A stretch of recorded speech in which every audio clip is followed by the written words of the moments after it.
German shepherd. German shepherd कुत्तों की एक बड़ी नस्ल है जिसे कि अल्सेटियन के नाम से भी जाना जाता है और इसका जन्म जर्मनी में हुआ था। जर्मन शेपर्ड देखा जाए तो एक नई नस्ल है जिसको 1899 में विकसित किया गया। यह नस्ल एक कामगारी कुत्तों की नस्ल है जिसे कि भेड़ बकरियों को इकट्ठा करने और उनकी रक्षा करने के काम में लिया जाता था और आज भी लिया जाता है। आज उनकी चतुराई, समझ, आज्ञाकारीपन और कई अन्य कारणों से उन्हें पूरे विश्व में पुलिस और सेना में काम में लिया जाता है। उनकी आज्ञाकारीपन की वजह से ही यह सबसे ज्यादा पाले जाने वाली कुत्तों की नस्ल बन गई है। दुनिया भर में कुत्तों की एक से बढ़कर एक नस्लें हैं, लेकिन इसके बावजूद जर्मन शेपर्ड का जो रुतबा है वो किसी और में नहीं है। यही वजह है कि आज भी यूरोप और एशिया के ग्रामीण इलाकों से लेकर बड़े शहरी इलाकों और खोजी दस्तों की पहली पसंद जर्मन शेपर्ड ही होता है। यूरोप में सन 1800 में कुत्तों की नस्ल को मापदंड के अनुसार विकसित करने की शुरुआत की गई। कुत्तों की उन लक्षणों का बचाव करते हुए पैदावार कराई गई जो कि उनको भेड़ बकरी की रक्षा करने व झुंड को काबू करने में मदद करते थे। इसकी शुरुआत जर्मनी के कई समुदायों में हुई जहां गधेरों ने उन चुनित कुत्तों को आपस में संभोग करने दिया जो कि उनको लगा कि जानवरों के झुंड की रक्षा करने में अन्यों से अधिक समर्थ गुण रखते हैं, जैसे कि समझदारी, शक्ति और सूंघने के अच्छी क्षमता। इससे यह हुआ कि जो कुत्ते इस चुनित मिलान से पैदा हुए वो इन सभी कामों को करने में ज्यादा अच्छे थे, पर हर समुदाय में पैदा हुए कुत्ते अलग रंग रूप के थे। इस अल्पपन को दूर करने के लिए फिल्क्स संस्था की सन 1891 में स्थापना की गई, जिसका कि मुख्य काम मानकों पे खरे उतरने वाले कुत्तों की पैदावार बढ़ाना था। पर सिर्फ 3 सालों के बाद ही इस संस्था का विघटन हो गया, क्योंकि इस बात पर काफी विवाद हुआ कि आखिर किस गुण वाली नस्लों की पैदावार करनी चाहिए।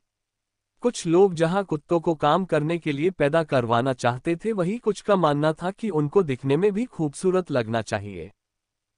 भले ही फिल्क्स संस्था अपने काम में असफल रही, पर इसने सभी को कुत्तों की चुनित पैदावार कर नई नई नस्लों को बढ़ाने का विचार दिया। घुड़सवारों के एक पूर्व कप्तान मैक्स वो स्टेफनिट्ज, जो कि बर्लिन पशु चिकित्सा महाविद्यालय के विद्यार्थी भी थे, इस संस्था के एक पूर्व सदस्य थे। उनका इस बारे में बड़े सख्त विचार थे कि कुत्तों को सिर्फ काम की क्षमता के लिए पैदा करना चाहिए। सन 1899 में मैक्स वो स्टेफनिट्ज एक कुत्तों के प्रदर्शन को देखने गए, जहां पर एक कुत्ता दिखाया गया जिसका कि नाम हेक्टर लिंकस रहिन था। हेक्टर ऐसे कई कुत्तों का वंशज था जिन्हें की चुनित पैदावार कर हासिल किया गया था और जिसे कि वो स्टेफनिट्ज मानते थे कि कामगारी कुत्तों को होना चाहिए। वो इस बात से काफी खुश थे कि यह जानवर कितना शक्तिशाली है, और इसकी समझदारी और आज्ञाकारीपन ने भी उन्हें इतना प्रभावित किया कि उन्होंने इस तुरंत खरीद लिया। उसे खरीदने के बाद उन्होंने उसका नाम होरंड वो ग्राफराथ रखा और उन्होंने जर्मन शेपर्ड कुत्तों की संस्था की स्थापना की। होरंड को सबसे पहले जर्मन शेपर्ड कुत्ते के रूप में घोषणा की गई और वो ही संस्था के नस्ल प्रजनन पंजिका में सबसे पहले जोड़ा गया। होरंड जल्द ही संस्था के प्रजनन कार्यक्रमों का जरूरी हिस्सा बन गया और उसका अन्य मादा कुत्तों के साथ प्रजनन कराया गया जो कि खास लक्षण रखती थी। होरंड के कई पिल्लई पैदा हुए, पर सबसे कामयाब पिल्ला हेक्टर वो सक्वाबेन था।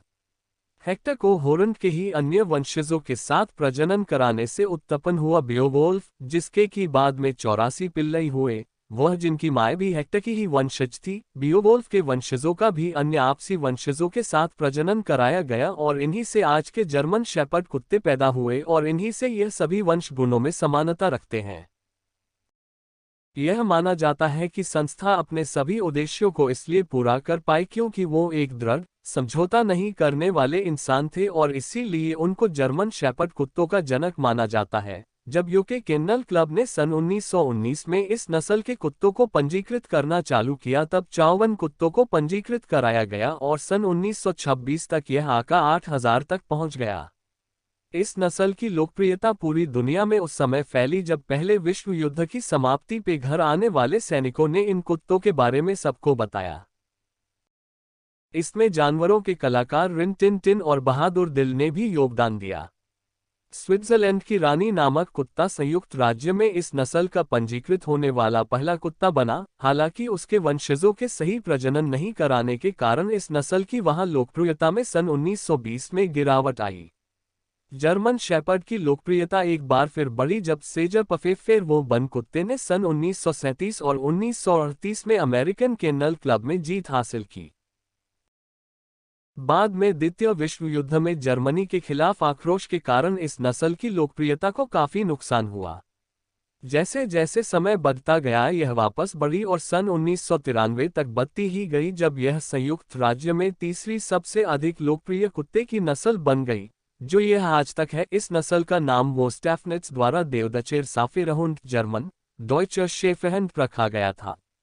इसका मतलब हुआ जर्मन शेपर्ड कुत्ता। इस नस्ल का यह नाम इसलिए पड़ा क्योंकि इसे असलियत में शेपर्ड यानी कि चरवाहों की मदद करने व भेड़ बकरियों की रक्षा करने के लिए विकसित किया गया था। उस समय जर्मनी में सभी चरवाहों की मदद करने वाले कुत्तों को जर्मन शेपर्ड कुत्ता कहा जाता था। बाद में उन्हें अल्टड्यूत्सचे साफेरहुंड जर्मन ऑल्टडॉयचे शेफरहुंड या पुराने जर्मन शेपर्ड के नाम से बुलाए जाने लगा। शेपर्ड कुत्तों को सबसे पहले ब्रिटेन में सन 1908 में लाया गया और यूके केनल क्लब ने इस नस्ल को सन 1919 में मान्यता दे दी। इस नस्ल के जर्मन भाषा से सीधे अनुवाद हुए नाम को आधिकारिक रूप से काम में लिया जाने लगा व इसे ही नस्ल पंजीकरण में काम में लिया गया। हालांकि प्रथम विश्व युद्ध के बाद माना गया कि इसके नाम में जर्मन शब्द इस नस्ल की लोकप्रियता को नुकसान पहुंचा सकता है, क्योंकि उस समय जर्मनी के खिलाफ वेग था। इस नस्ल को आधिकारिक रूप से यूके केनल क्लब ने अल्सेशियन भेड़िया कुत्ता नाम दिया गया, जिसे कि बाद में कई अंतर्राष्ट्रीय केनल क्लबों ने अपना लिया।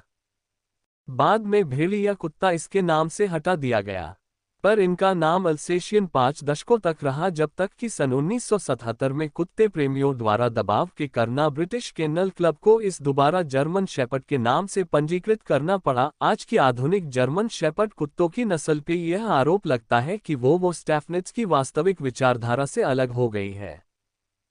उनका यह मानना था कि इस नस्ल को सिर्फ कार्य करने के लिए पैदा करवाना चाहिए और वंशगत कोई भी गलती पाए जाने पर उसे तुरंत दूर करना चाहिए और पैदावार पर भी नियंत्रण होना चाहिए।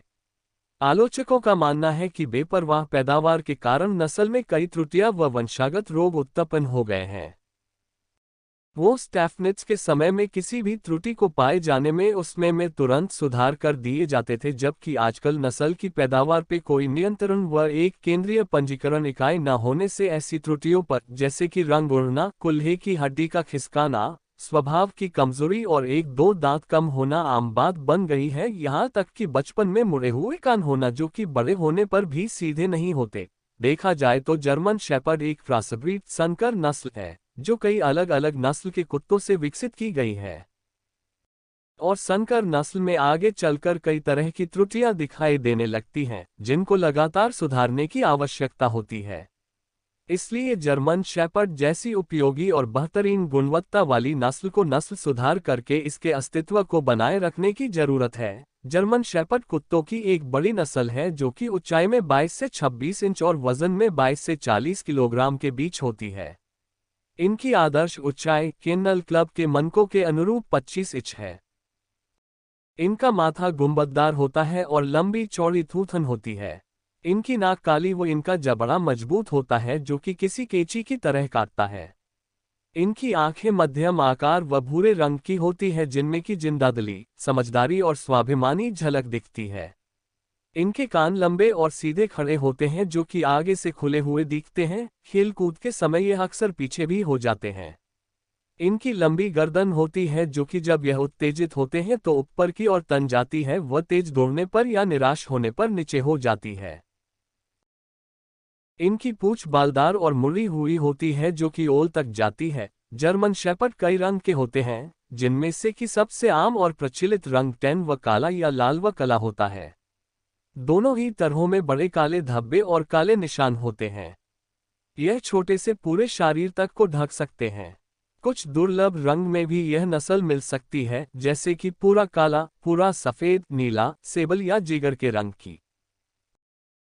पूरे काले रंग की नस्ल को ज्यादातर मानकों पर सही समझा जाता है, जबकि नीले और जिगर के रंग के कुत्तों को नस्ल की गंभीर त्रुटि माना जाता है और पूरे सफेद रंग के को कई मानक तुरंत ही खारिज कर देते हैं। यह इसलिए क्योंकि सफेद रंग होने से यह ज्यादा आसानी से दिखते हैं, इसी कारण एक अपर्याप्त सुरक्षित कुत्ता बन जाते हैं। साथ ही दुर्गम इलाकों में जैसे कि जहां बर्फ पड़ती हो या जहां इन्हें भेड़ बकरियों के साथ रहना हो वहां इन्हें देखा मुश्किल हो जाता है। जर्मन शेपर्ड के बाल दो परतों में होते हैं, ऊपरी जो कि साल भर झटी रहती है और भीतरी जो कि काफी घनी और खाल के करीब होती है। इनके बाल लंबे और मध्य आकार दोनों तरह के हो सकते हैं। लंबे बालों वाले कुत्तों की मान्यता अलग अलग क्लबों के अनुसार है। जहां जर्मन और यूके केनल क्लब में यह मान्य है वहीं अमेरिकन केनल क्लब इसे खराब मानता है।